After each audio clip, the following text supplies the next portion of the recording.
All right, cool. Welcome back, everybody. This is the third of the ROS2 tutorial series. Today we're going to be going over the basics of sensors, just sort of the general ones that we use on TinyCart and Phoenix.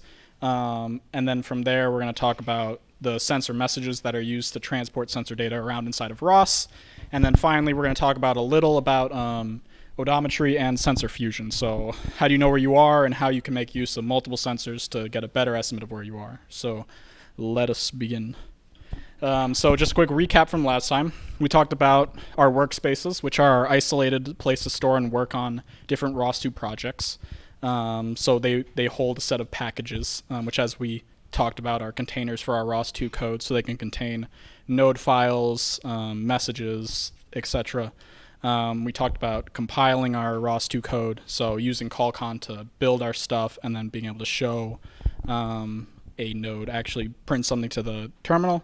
And then finally, we went over launching our ROS2 code. So using a launch file to launch multiple nodes, or using ROS2 run to run an individual node if the node that you're working on, for example, doesn't need communication with anything else. So today, we're going to talk about the basics of sensors. So what is a sensor?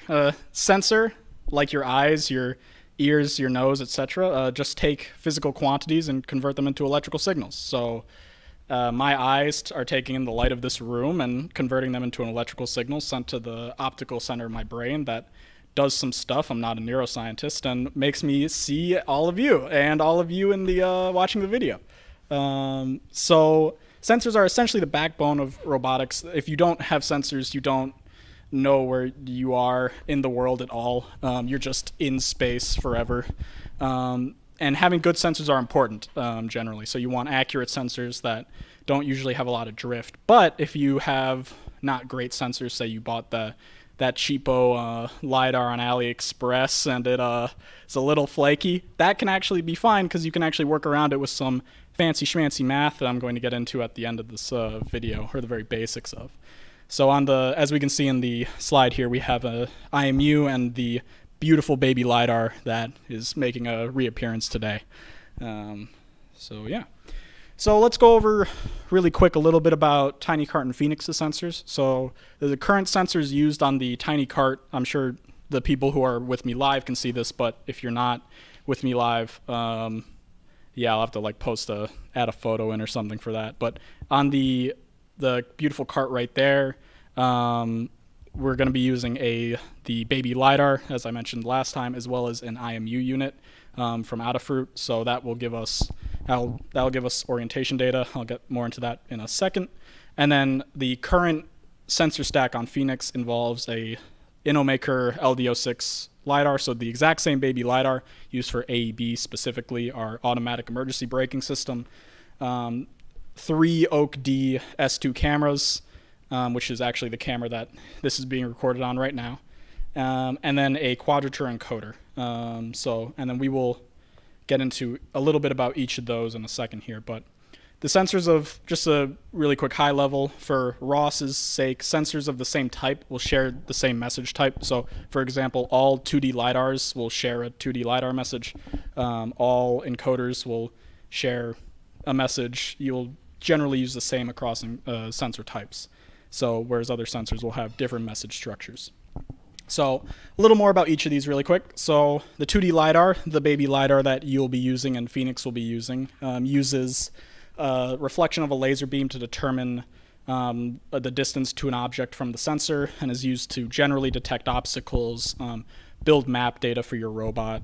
Your encoder measures the RPM of an object that's attached to, which you can then use to get velocity. So for Phoenix, this will be used to get the cart's current velocity by attaching it to its motor, and then using the gear reduction and the size of the wheels, we can determine in miles per hour how fast we're going, or meters per second.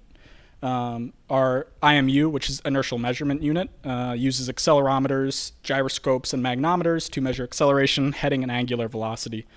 So that's just, if you know your phone, how your phone has auto rotate, that, you flips your screen around and everything, it's that same principle. So it's just looking at your orientation, we can use that data to do certain things. And for the TinyCart, that'll be used to get an idea of where we're oriented on the, I guess that'd be on the z-axis primarily.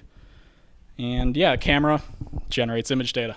I feel like that's a bit self-explanatory, but it is used, so I did mention it. And in the bottom corner here, we can see we have a quadrature encoder as an example. So right before I get to that, so the way that we get data in ROS is through the driver of a sensor. So if I unplug the correct thing, yay, and I plug in the baby LiDAR, and I definitely should open the terminal first.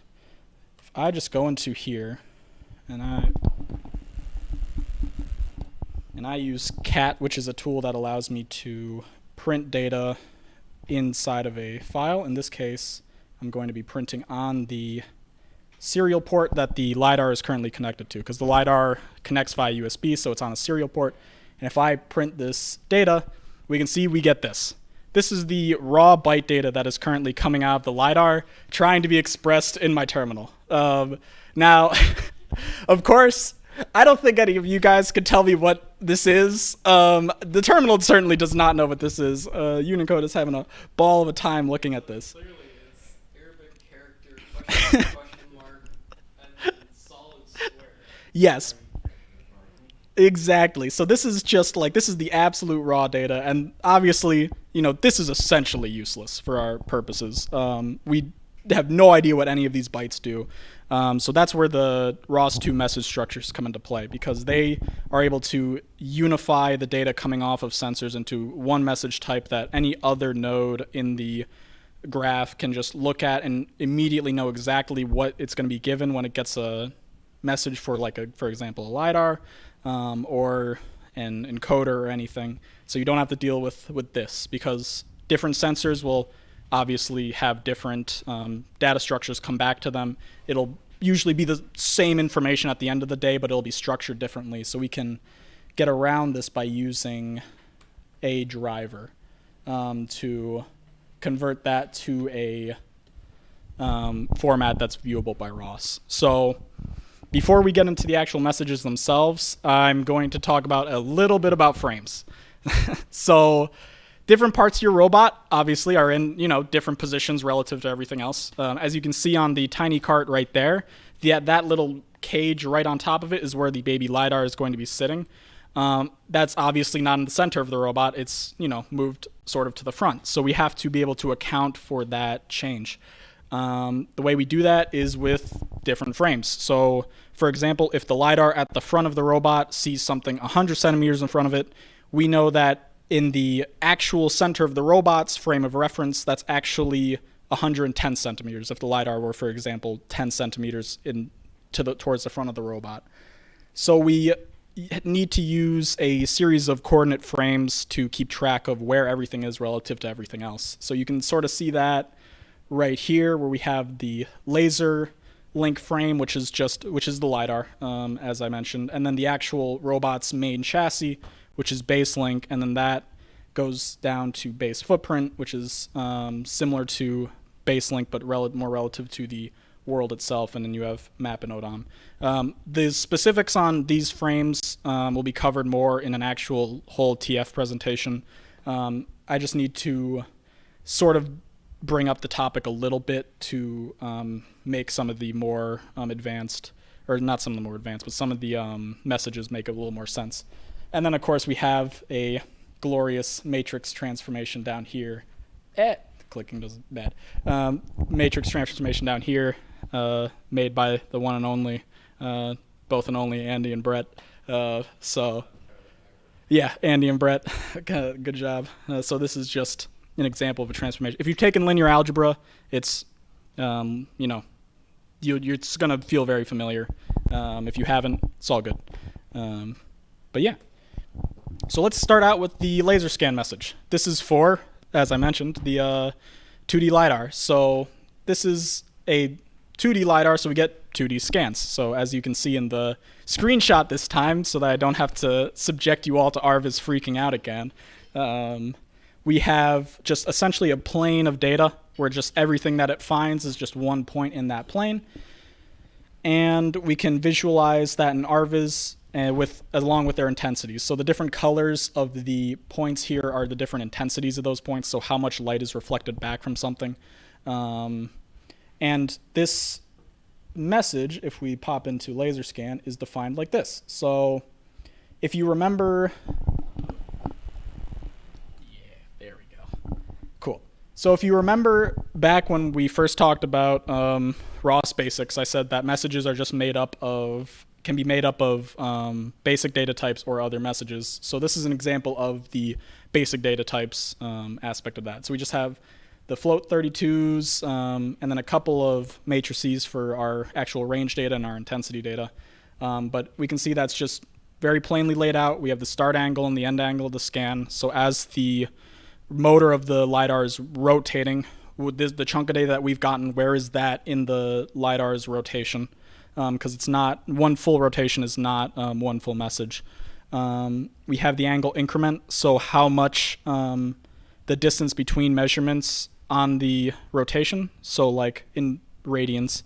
So you can, if you want to find the nth scan, you could just move to the nth increment, and then you would find that scan. The time between measurements in seconds, the time between scans, the min and max range, and then, as I mentioned, the actual ranging data itself, as we can see down here.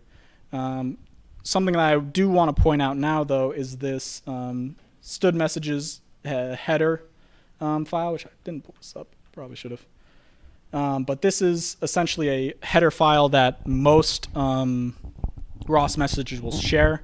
It contains basic metadata about the message, so the timestamp of when the message was sent out, as well as the frame that it's in. So, for example, if we had on TinyCart the LiDAR's frame is expressed as the frame laser, as its name, that would be put into this message so that we can keep track of where this data is coming from, and if we need to apply this to something else, how do we need to transform its frame. So you'll see this header message on most of the different message types we're going to look at, because it's just the overarching metadata that's required. So yeah, actually I'll just keep going like this because I'm going to be, so continuing on, we have the IMU message, which contains the orientation, the acceleration, and the angular velocity as measured by our IMU unit, as I was talking about. And this one is, we can see our little GIF of a square moving around. It's representative of our IMU, and we can see that it's getting its rotation and orientation as displaying it visually in ARVIS.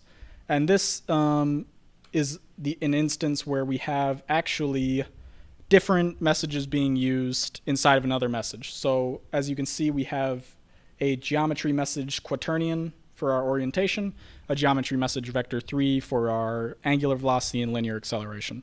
So these two just allow us to, the geometry messages package just gives us a set of messages that allow us to reuse just a simple like X, Y, and Z quaternion, XYZW quaternion, or an XYZ vector. So it's an easy way to just, if you open the message and you see one of these, you'll know that this is a float with an X, Y, and Z component to it. So pretty simple. Note here that we also still have our header file. And yeah. So the other main message I want to talk about today is the camera message. So if I were to boot the ROS2 driver right now for the OAK-D camera that I'm using to record this, we would be getting a combination of two messages. So camera info, which provides the metadata of the camera, so the size of the image, the calibration matrix for the camera, as well as other operational parameters, as well as the actual image data itself. So that will come down as, you know, a matrix of width and height, N and M, the encoding of how the data is encoded from the camera, the little or big endiness of the data, etc. So this is the camera message itself. As we can see that we have the height and the width of the image, the encoding, as well as big endian, and then the step and the actual data itself. So step and rows. Um, and finally, we have a couple other messages. So the other two messages I want to quickly highlight today were range messages, which is used for any other ranging sensor essentially any other ranging sensor that's not a 2D LiDAR and does not work in 3D. So that would be ultrasonic, infrared, anything that finds objects without, that isn't a LiDAR, because LiDARs, laser scan messages have special, they're used in special applications in ROS. So, and those just contain a little more general data about the sensor you're reading. So we just have like in enum right now that it's only either ultrasonic or infrared, and then we have the field of view of the camera and radians of the sensor and radians. We have the minimum range, the maximum range, and then the actual like matrix of ranging data. So this is what you would receive if you were looking at radar, for example, which is something we considered on Phoenix for a little while. This is the message we would be working with too if we used it inside of ROS. And yeah, so I guess I'll just quickly want to show you. So we have this data, and I do have the driver for the baby LiDAR pulled down. So I just want to quickly use the ROS2 command line tools to show what a fully populated message looks like. So we're just gonna, if you remember from last time, we're going to pop into our workspace. We're going to source the the setup.bash file so that we have access to the packages that we've built inside this workspace. And then we are going to do ROS2. We're going to use launch because we want to launch. There's a couple different nodes that's going to pull up to work, or a couple different executables it's going to run to make the driver work. So we're going to use ROS2 launch, and then I believe it's LD LiDAR, and then there we go. LD LiDAR.launch.py. We're going to run this, and it's going to hopefully find it. So yep. So it said LiDAR LDO6 started successfully. So now we're going to just pop into a new tab, and if I could zoom in really quick, we're going to do, now if we do ROS2 topic list, which will give us a list of every topic that's currently available to view on the system, we can see that we have a /scan topic right here. So this is the topic that our LiDAR data is currently being printed out on. So if I do ROS2 topic echo /scan, and I hit enter, we start getting scan data. And then let me just quickly kill this so we can sort of actually look at it, because it scrolls by very quick. So this is the actual, these are our intensity datas. And then these are our actual ranges that the LiDAR has picked up. So the infinite is the LiDAR, it's outside of the LiDAR's spec, so it just gives back an infinite. And then here is the header that I was talking about. So we have the time that it was sent out in seconds and nanoseconds. We have the actual frame ID. So as I said, the driver will pull this up as laser, so we can see that our frame ID has been set to laser. We have our angle minimum and maximum. We have the increment of our angle in radians right here, our time increment and our scan time, as well as our range min and range max data here. And then as we scroll down, again, we can see our ranges and our intensities. So yeah, so that's an example of just one message, as we can see if I continue to run this, as I move the LiDAR around, you'll see the points will start changing as it starts finding more things that it can actually measure, and the stuff that it's able to measure gets bigger. So before I move on, does anyone have any questions on? Yes.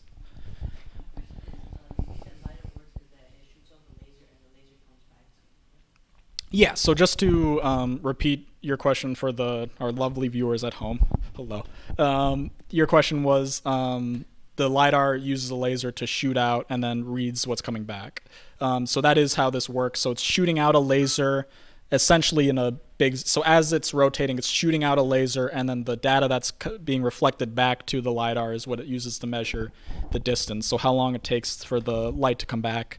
It works similarly to radar, where it's just bouncing stuff off of other things. LiDAR is it's light. Radar's in it, but it's Light imaging, ranging, and distance. yeah. It's very similar to that technology. So yes. Do I have any other questions? The concept's called time of flight, or TOF, by the way. You'll see sometimes these are referred to as TOF sensors, especially like little cheap ones online. Anything else? No? Okay. Cool bananas. So let's quickly pop back into the slideshow. And yeah, finally the last I forgot. The last message I want to touch on, I'm not going to go too deep into it because it gets kind of wacky, but our point clouds. These are used for 3D LiDARs, so we can see an example of that right here. So every single one of those, it's kind of hard to tell, but those are all green dots. Those are all points sampled by the 3D LiDAR. So whereas our 2D LiDAR is, of course, a 2D plane, our 3D has added the third dimension. So we can see that we have like a whole like person as well as a wall being detected. We have the entirety of the floor. It's just it gives you much more data to work with. So if you were working on a full autonomous vehicle, you would be using a 3D LiDAR generally, unless you're Tesla, and then you will have cameras and you will like it. It's a little bit of a dig, but they do cool stuff. But yeah, so 3D LiDAR point clouds are the message that we use to pass around 3D LiDAR data. Oh, my thing is sad. Here we go. Cool. So we just have, a point cloud is just it's a big array of points, essentially. It's a little hard to explain. I'm just going to kind of show the message on the GitHub. This is all on the ROS2 GitHub if you do want to poke through. They have so many different messages. They have ones for temperature, just all sorts of stuff. But yeah, so it's just a bunch of, it's an n array of points that we can use to express a 3D point cloud. So, yeah. Now we can jump back into this. Cool. So we have our sensor data. The robot, you have pretty all right sensors. Everything's in budget. Your director's happy. Everyone's happy. How do we know where we are, though? How does the robot know where it exists in space? Or if it moves its wheels, how does it know how far it's gone? Well, we track that with odometry. So odometry is simply just how we estimate our change in position over time with our sensor data. And we express this with an actual odometry message, which contains a pose relative to the body that it's coming off of, and then a twist relative to the frame of the actual robot. So you have a Odom frame that is in between your robot and the world, and that is how you track where you are in space. So we can sort of see down here, this little robot guy is running around, and it uses its odometry to be able to tell when you give it the command drive to the left 1.5 meters. How far is 1.5 meters from, how far do I have to move my wheels to get 1.5 meters, and how far have I gone? When do I stop?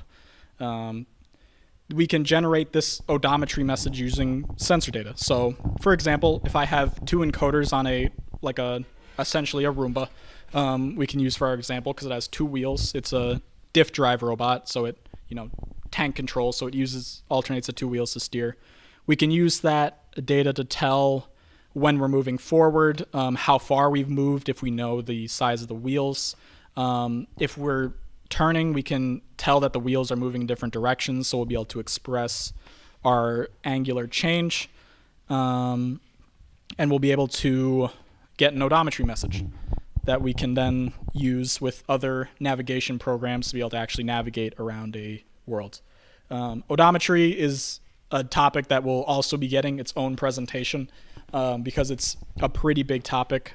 So I just wanted to give the quick and dirty overview here. So the final thing that I want to talk about today is sensor fusion. So we have an odometry message that's generated by our wheel encoders. Yes, but wheel encoders have weaknesses. They're not very great at detecting. They have drift over time, so as you drive around, your true position and your encoder position will begin to deviate just due to, differences in how the wheels are moving. If you're driving on ice and one of your wheels starts slipping, obviously your encoder is going to think you're going very fast in a circle, whereas in reality you're just sitting there and one of your wheels is just spinning. So generally when you want to make a robot with that has pretty accurate Odom, you want to use multiple sensors to create that Odom message. So that's where sensor fusion comes in. So we can take multiple sensors. So for example, if we have encoders and an inertial measurement unit, IMU, which is great at knowing the orientation and where you're facing, but is terrible at measuring, for example, your linear velocity or anything. We can combine those two sensors' data into one Odom message that can cancel out the defects of both. So we do this with an extended Kalman filter. And so at this point, I'm going to pull up one of my Canvas classes. If you're a CIS major and you take CIS 479, this is Intro to Artificial Intelligence, you will be learning this. This is the Bayesian Networks over time PowerPoint, which I'm not going to get into how that works. Not going to get into how that works. But if I scroll past all the hidden Markov models and things that make me sad, and we get down to... Oh, please. Oh, God. This is a long PowerPoint. Listen, this is like a once a week, 3-hour class. Kills me every time. Oh, cool. There we go. Tracking. So, while sensing the current location and velocity of the tracking object, we can predict its location, velocity, in near future. So, Kalman filters are used to accomplish this, and I'm not going to get into the extended part of extended Kalman filters, but a simple Kalman filter is just a Gaussian distribution curve that gets better over time as it gets more data, I believe. Again, I have an exam for this in like 2 days. So at this point, this is almost a study session for your boy. But as we track the location, we obviously want to prefer the lower variance, higher peak curve. Man, this is... yeah. So here we go. So as we move, as our motion is updated, we can gain a better Gaussian distribution curve out of it. So we can see that we have our posterior position. Want me to explain this? Because I think you're just reading out. Yeah, please do. Okay, alright. So I am You may be able to do this better. All right, so let's see.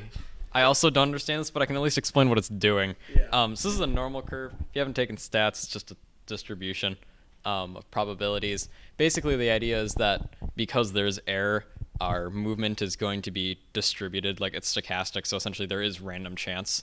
That's just because of wheel slip, errors with sensors, that kind of thing. And theoretically, we know what that percent error is ahead of time because we're cool and did like lab measurements or something. So basically, that distribution there is the distribution of where we could be, and the higher parts are where there's a higher probability.